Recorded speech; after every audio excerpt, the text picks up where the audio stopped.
And ladies and gentlemen, that's what you call a road rage here in Japan.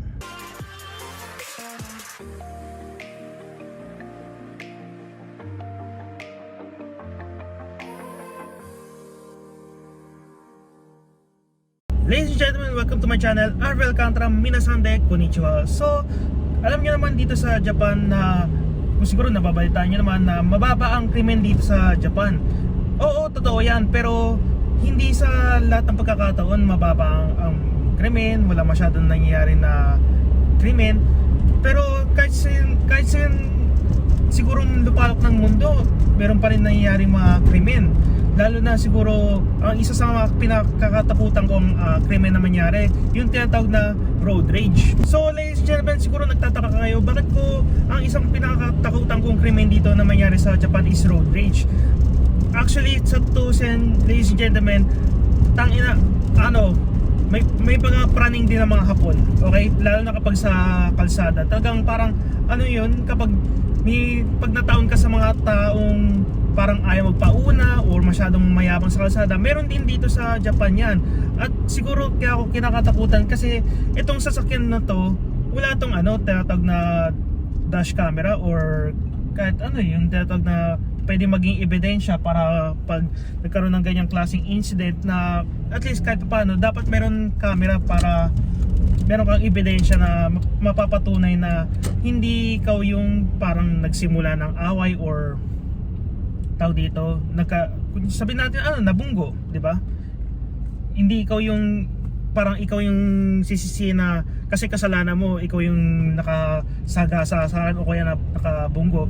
Pero siyempre, paano mo mapapaliwanag yan kung wala ka namang ebidensya, di ba? So, naisipan ko na bumili ng tao dito ng dash camera. At hindi lang basta ang dash camera. Naisip ko rin na bakit na kung gagastos ka lang din, di ba? Why not na medyo mag-invest ka ng konti na tinatawag na digital room mirror para kapag tao dito, maraming nimutsu, sa Tagalog ng nimutsu. Tawag dito, maraming bagay sa likod sa mismong likod, makikita mo pa rin kung ano yung nasa view mo sa likod, kahit maraming maraming nimutsu sa likod. Gets mo? Medyo mahirap i-explain siguro kapag nakakita kayo ng mga ganun na klaseng high-tech na dash camera, or hindi naman ganun siguro ka high-tech, meron naman siguro mumurahin sa Amazon. So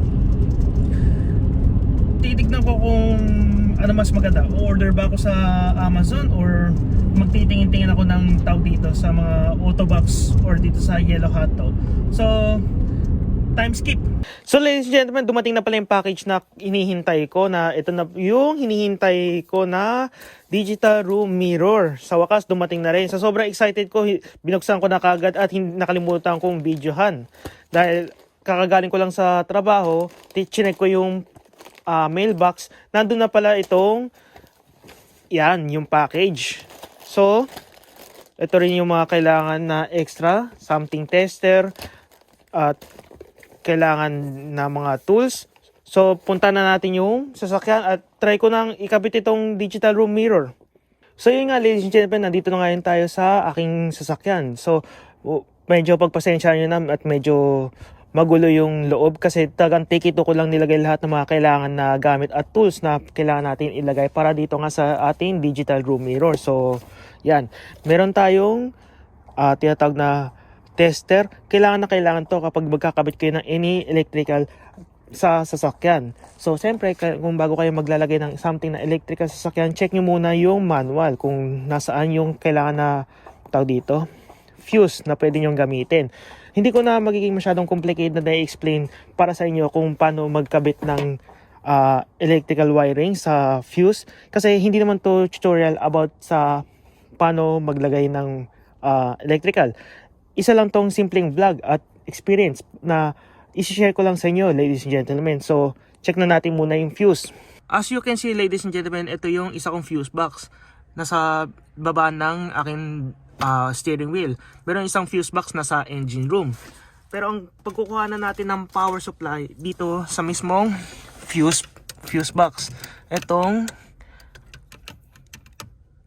this one, yung kulay blue 50 amps. Mostly yung mga digital room mirror or mga LED something, hanggang 50 amps ang pwedeng supply niyan.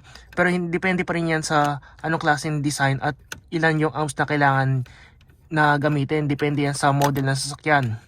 So, talagang kailangan maging maingat kayo pagdating dito sa electrical. Kasi mamaya baga masira yung sasakyan or hindi gumana yung computer ng sasakyan, which is delikado yon. So, teka lang ladies and gentlemen, medyo post lang tayo kanina. So, medyo mahirap kasi yung posisyon ko rito kasi nasa ilalim ako ng steering wheel. So, ito I think hindi siya sa module ng computer, pero meron siyang power na kahit naka-off yung sasakyan, as you can see, umiilaw yung tester. So, ibig sabihin may umaandar na power kahit naka-off yung sasakyan. Hindi katulad nitong, ito ata yung cigarette or accessory fuse. So, naka-off yung sasakyan, walang power. Check din natin yung iba. So, ito yung pwede natin gamitin na power para sa kapag gusto natin 24 hours naka-on yung tawag dito,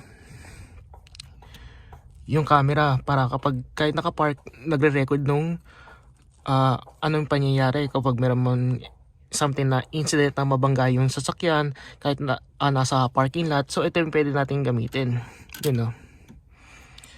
So naghahanap pa ako ng isa pang power supply para naman sa normal driving. Kapag inon mo yung sasakyan,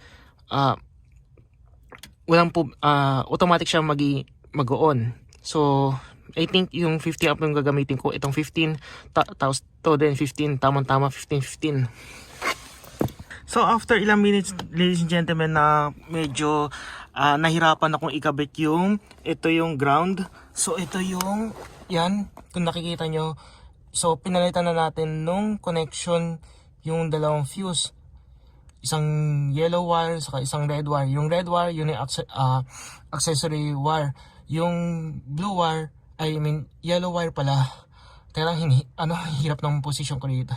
Medyo naiipit yung chan ko, so nahirapan akong magsalita. So, yun nga yung sinasabi ko, yung yellow wire, yun yung magiging parang continuous power natin. So, ito yung adapter.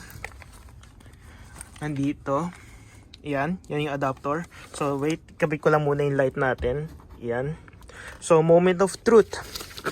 Check natin kung magkakaroon ba ng power yung ating room mirror. Hoping sana tama yung pagkakakabit ko, kasi kapag hindi, well, madadamage yung battery.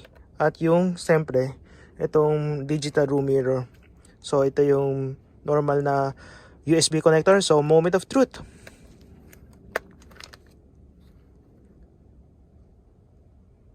Yun! Shit! Yun.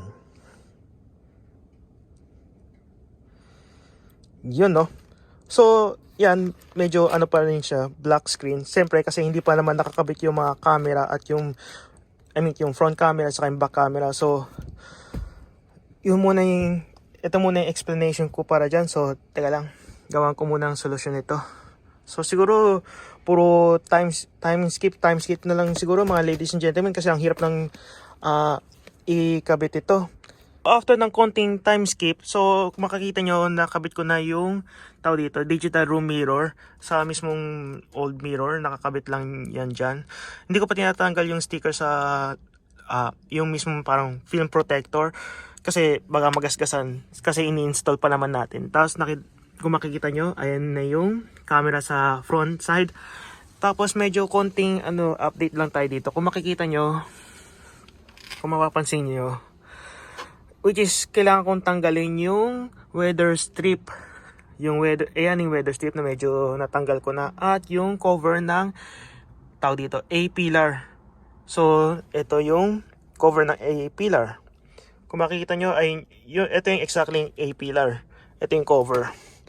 Which is, talagang medyo, what do you call this? Favorite word natin to, ladies and gentlemen, mendoksay. So, konting mamaya update ko ulit kayo. Sinisimulan ko nang maggawa ng wiring para sa power. So sinuksok ko dito yung ibang yung wire papunta dito sa A-pillar. Binalik ulit yung cover para magkaroon ako ng konting space. Diyan ko itatago yan. Tapos pagapang ulit dito, pabalik dun sa may fuse box. Ewan ko kung nakikita nyo. So, teka lang, yan. Para mayroon tayong light. Yan. Ganyan magiging sitwasyon yan. So, gagawin ko na lang ng paraan paano ibalik ulit yung weather strip saka yung cover ng A-pillar. So, update tayo ngayon, ladies and gentlemen. Kung makikita nyo, medyo nakakonek ko na yung mga ibang klaseng wiring. So, I think nakakabit ko na yung back camera. Pero pansamantala, dito ko muna nilagay. Kasi nagpapahinga muna ako. Nakakapagod tong ginagawa ko. So, ito yung back. Kung makikita nyo, meron ng gumagana na yung back camera, yung front camera, at yung split camera. Ito yung front camera, at ito yung back. So, medyo ginagabi na tayo. Hindi tama yung oras ladies and gentlemen, hindi tama yung oras na yan. So, mamaya siguro iset ko pa yung oras. Medyo ginagabi na rin ako sa parking. Sana matapos tong wiring na to. Expectation versus reality, akala ko magaling ako mag-wiring. Pero mukhang ang daming wire na nakalambitin dito ngayon sa sasakyan. So, time skip. So ladies and gentlemen, sa napakahabang time skip, chinek ko na yung ating system kung gumagana ba ng maayos. Okay naman. Yung room light, okay naman. At ito na yung moment of truth. Yes, gumagana na maayos yung ating itong digital room mirror. So na-adjust ko na rin na maayos yung back camera. Kung mapapansin nyo, nandun yung back camera. So, yan. Kung makapapansin niyo, ito yung front camera naman. Yan yung view ng front camera. Pwedeng gawin split style. Yun, no? So, ang magiging konting trabaho ko pang magiging, kailangan ko pang tapusin itong konting wiring na natitira. Kasi, tinatamad na akong gawin ng solusyon yan. Pero sa tingin ko, after ko after ko magpahinga dito by the way, nandito pala ako sa Don Quixote. Oh my gosh, ladies and gentlemen, after ilang oras kong ginagawa itong ikabit yung room camera, wala na akong energy para maggawa ng video. Kaya pagpasensya nyo na kung dito sa last part, medyo wala na akong masabi at lutang na yung utak ko. So maybe see you next time. Mata ne.